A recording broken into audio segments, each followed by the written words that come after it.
from what she was able to share with us earlier in a bit. Having their field day here and, constantly saying that they have to protest in order for the fuel prices to come down, as indicated earlier. I spoke to a few youths earlier on, and what they were saying is that what they're protesting about is the fuel prices. Food commodities are very high. Transport is actually very expensive.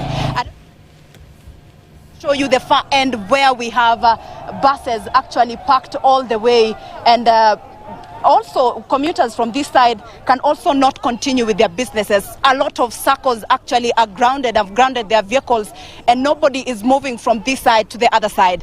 Allow me to say that we have actually been barred by the youth from covering them for the fear of being victimized by, the government if they are seen on camera protesting, and that is why we are far away to this area. But so far, the Kitengela police station is actually a few meters from here, but no police officers have actually come out to quench whatever is happening on the road. Aseto, allow me to also say that this protest began at 7 a.m. in the morning up to now, and no police have come so far. As I mentioned earlier, this is the Kitengela-Namanga highway. It has been chaotic. No vehicles allowed to move in or out, and this is actually the road that connects Machakos County and all the way to Nairobi County. We will be going ahead to Mlolongo, where we have the weighbridge, to see if any activities are actually ongoing.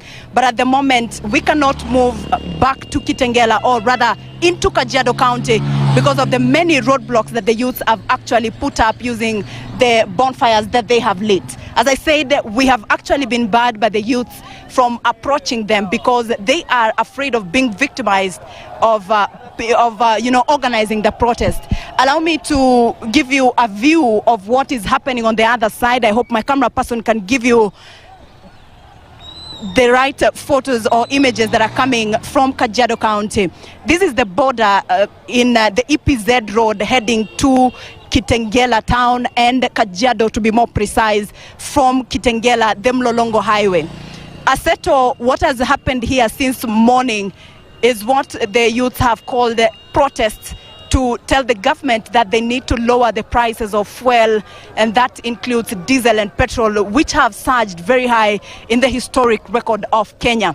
Youths have said they will be out here until the president, or rather the authorities, address them to tell them the way forward, because now they cannot afford essential commodities.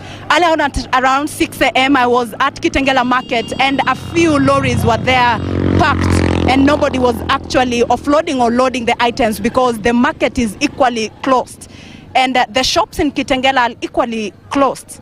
We have seen Kitengela town in previous protests how things usually erupt into being chaotic scenes, youths looting their shops, and that is why perhaps most of the shop owners and business operators opted to put their shops closed rather than opening on such a specific day. Aseto, I will be coming back to you with more details of what happens, but so far those are the live scenes from Kitengela town, and this is actually the border of Machakos County and Kajiado County. Back to you, Aseto. All right, we're seeing that those are pictures shared on KTN with Vera Mora as she tells us what's